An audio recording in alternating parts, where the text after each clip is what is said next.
Hello everyone, welcome to my channel. आज की कहानी है मुझे इश्क हुआ तुमसे पार्ट 8। शान की चील सी नजर जानवी के बदन को घुरेचा रही थी और उसे देखकर ऐसा लग रहा था जैसे वो किसी भी पल एक शिकारी की तरह ही अपने शिकार पर झपटने वाला है। तो जानवी को शान का इस तरह से घुरना बिल्कुल भी पसंद नहीं आ रहा था, ना ही जानवी को ये बर्दाश्त हो रहा था कोई भी उस पर या उसके बदन पर अपनी गंदी नजरों को डाले।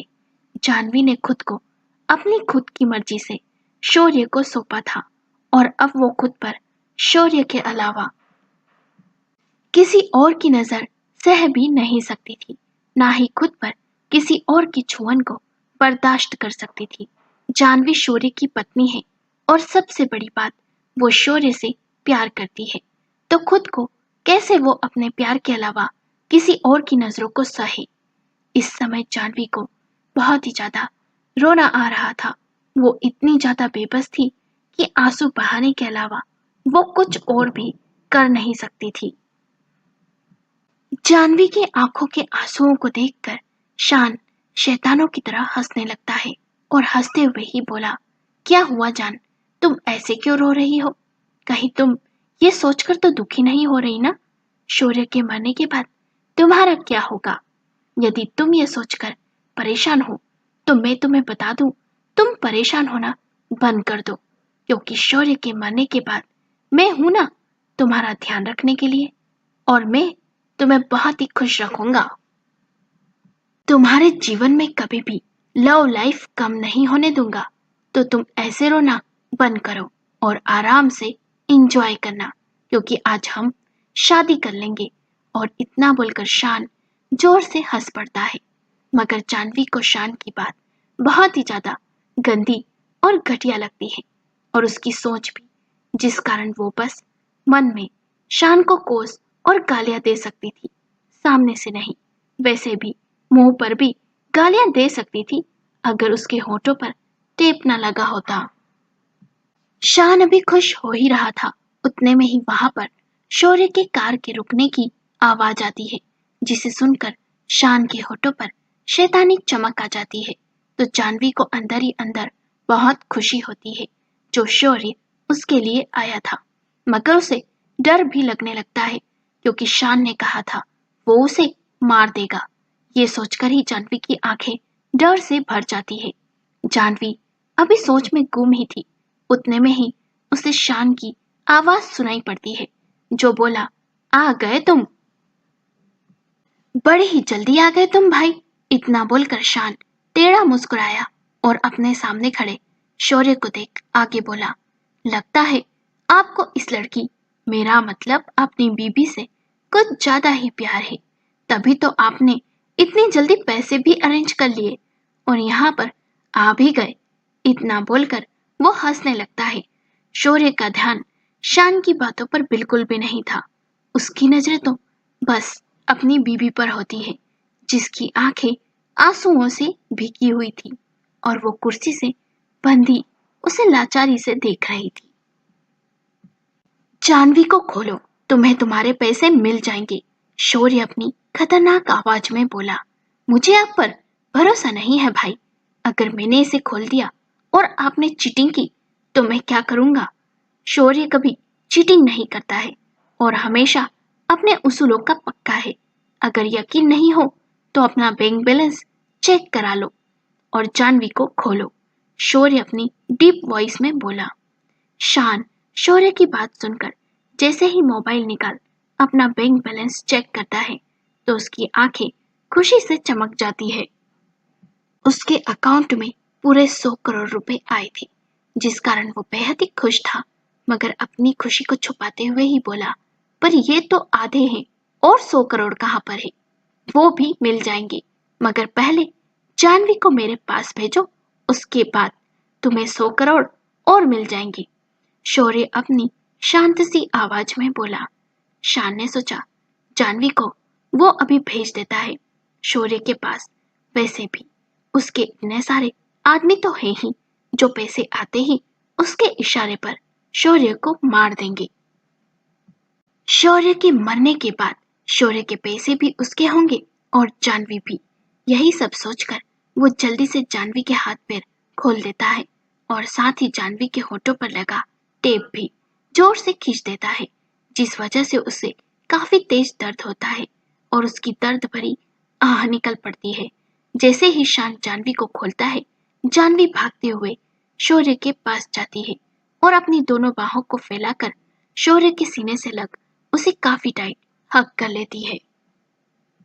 जैसे ही जानवी शौर्य की बाहों में जाती है, ठीक वैसे ही वहां पर तेज गोलियों के चलने की आवाज आती है और लोगों के चीखने चिल्लाने की भी, जिस वजह से जानवी बुरी तरह से डर जाती है और कसकर शौर्य को टाइट हग कर लेती है।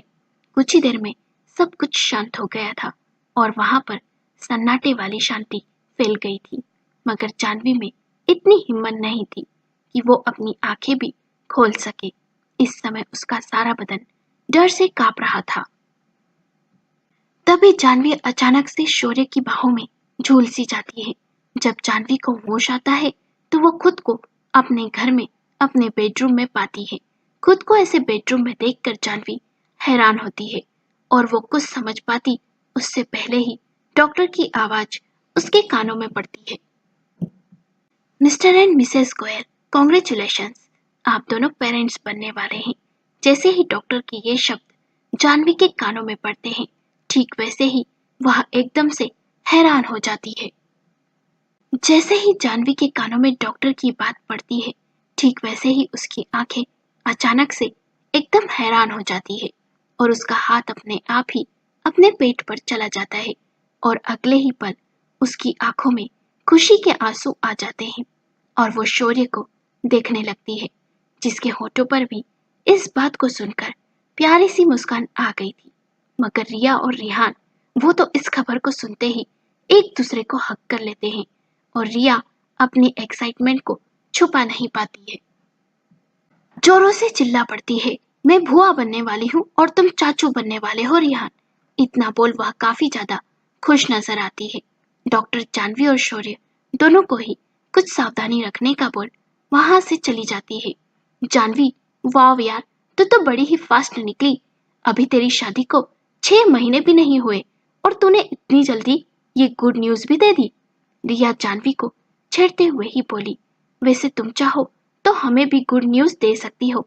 वैसे तुम्हारी शादी को तो 1 साल हो गया है, तो तुम भी हमें जल्दी से खुशखबरी सुना दो। जानवी भी रिया की बात का जवाब देते हुए बोली।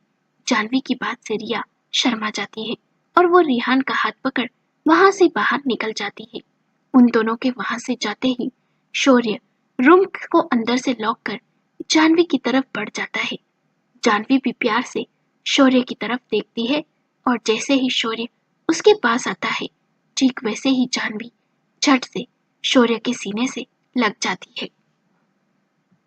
शौर्य को काफी टाइट हक कर बोली, शौर्य जी, आप पापा बनने वाले हो और हम मम्मी। ये कितनी बड़ी खुशी की बात है ना शौर्य जी। अब हम 2 से 3 हो जाएंगे और हमारा परिवार भी बड़ा हो जाएगा। जानवी काफी ज्यादा खुश होकर बोली, सही बोला तुमने। अब हम 2 से 3 होने वाले हैं और तुम्हें पता है जानवी, तुमने मुझे दुनिया की सबसे बड़ी खुशी दी है। एक ऐसी खुशी जिसे मैं शब्दों में बता भी नहीं सकता हूँ। थैंक यू सो मच जान, थैंक यू सो मच मेरी जिंदगी में आने के लिए। थैंक यू सो मच मुझे इतना प्यार देने के लिए। थैंक यू सो मच मुझे इतनी बड़ी खुशी देकर पिता होने का एहसास दिलाने के लिए। इतना बोलकर शौर्य झुककर जानवी का माथा चूम लेता है। आप हमें थैंक यू मत बोलिए शौर्य जी, थैंक यू तो हमें आपको बोलना चाहिए। अगर आप उस दिन हमें उन गुंडों से नहीं बचाते और हमें अपनी पत्नी बनाकर अपने पास नहीं लाते, तो हमें भी नहीं पता हम जिंदा भी होते या नहीं, और वो हैवान हमारे साथ क्या कुछ कर जाता, ये भी हमें पता नहीं था। थैंक यू तो हमें आपको बोलना चाहिए, क्योंकि जो प्यार और अपनापन आपने हमें दिया वो कोई और नहीं दे पाता। आप सच में हमारे लिए किसी एंजल की तरह हो शौर्य जी, जिसे हम सारी जिंदगी अपने पास संभाल कर रखना चाहते हैं। इतना बोलकर जानवी शांत हो जाती है, मगर उसकी आवाज से साफ पता चल रहा था वो शौर्य से कितना प्यार करती है। अच्छा, बहुत हुई बातें, अब चलो आराम करो। शौर्य प्यार से जाह्नवी के बालों को सहलाते हुए बोला। उसका क्या हुआ? जाह्नवी स्लो वॉइस में बोली। किसका? शौर्य अनजान बनते हुए बोला। उस गंदे शान का। जाह्नवी डरते हुए बोली, क्योंकि उसे डर था कहीं उसका नाम सुनकर शौर्य का मूड खराब ना हो जाए। ओ वो शान, वो अपनी सही जगह पर पहुंच चुका है, तुम फिक्र मत करो उसकी।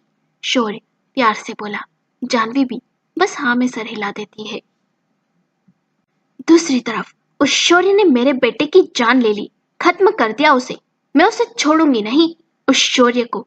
उसने मुझसे मेरा बेटा छीन लिया, मेरी हरी भरी कोख उजाड़ दी। मैं उस शौर्य से बदला लेकर रहूंगी, जान से मार दूंगी। मैं उसे जिंदा नहीं छोड़ने वाली। उसकी हिम्मत भी कैसे हुई मुझे मेरे बेटे से छीनने की। सुनीता पागल से चिल्लाई तो दादा दादी और दीपक तीनों ही शान की लाश के सामने एकदम खामोश से बैठे हुए थे। वो तीनों ही सदमे में थे और अपने बेटे की मौत की खबर सुनकर सुनीता तो जैसे पागल ही हो गई थी। वो अपने उसी पागलपन में किचन में जाती है और वहां से एक बड़ा सा चाकू उठाकर घर से बाहर निकल जाती है। इस समय सुनीता बेटे की मौत के गम में इतनी ज्यादा पागल हो गई थी कि वो सही गलत सब कुछ भूल बैठी थी और उसे किसी बात का कोई होश नहीं था। सुनीता के दिल में बस एक ही बात चल रही थी, वो बात थी बदला। सुनीता को बस शौर्य से बदला लेना था और वो अपने बदले के लिए किसी भी हद तक जाने को तैयार थी, यहाँ तक कि शौर्य की जान लेने के लिए भी। शौर्य अपने दोस्तों और जाह्नवी के साथ रात का डिनर कर रहा था, तभी उसके घर में बाहर से जोरों से चिल्लाने की आवाज आती है। शौर्य बाहर निकल शौर्य, मैं तेरी जान ले लूंगी, छोड़ूंगी नहीं मैं तुझे। बाहर निकल शौर्य, बाहर निकल, वरना मैं अंदर आकर तेरी जान ले लूंगी। जैसे ही सबके कानों में यह आवाज पड़ती है, ठीक वैसे ही सबकी आंखें हैरान हो जाती है और सारे एक दूसरे को ही देखने लगते हैं। मगर जाह्नवी को नहीं पता था कि ये आवाज किसकी है, इसलिए वो कंफ्यूज्ड सी सबको देखे जा रही थी। मगर शौर्य उस आवाज को पहचान चुका था। ये आवाज सुनीता की थी, जो बाहर खड़ी होकर तमाशा कर रही थी। जान, अगर तुम्हारा डिनर हो गया हो तो तुम रिया के साथ ऊपर रूम में जाओ। शौर्य अपनी सीरियस वॉइस में बोला। ठीक है, जाह्नवी हाँ में सर हिलाकर बोली और रिया के साथ वहां से चली गई, क्योंकि उसे अच्छी तरह से पता था शौर्य कभी भी उसे ऐसे सीरियस होकर नहीं बोलता है और अब जब वो कुछ बोल रहा है तो बात कुछ जरूर सीरियस होगी, जिस वजह से वो वहां से चली जाती है। जाह्नवी के जाते ही शौर्य गार्ड से सुनीता को अंदर आने देने के लिए बोल देता है, जिसे सुनकर गार्ड भी तुरंत उसकी बात मानकर सुनीता को अंदर जाने की इजाजत दे देता है और हॉल में खुद चला जाता है। बाहर से सुनीता बेहद ही गुस्से से अंदर आती है। शौर्य या कोई भी कुछ समझ पाता उससे पहले ही सुनीता शौर्य के पास जाकर उसके पेट में चाकू घोंप देती है। कहानी का अगला भाग देखना हो तो हमें कमेंट करें। हमें अपने विचार कमेंट करके बताएं कि कहानी कैसी लगी। अगर वीडियो अच्छी लगी हो तो लाइक करें, शेयर करें और चैनल को सब्सक्राइब करें।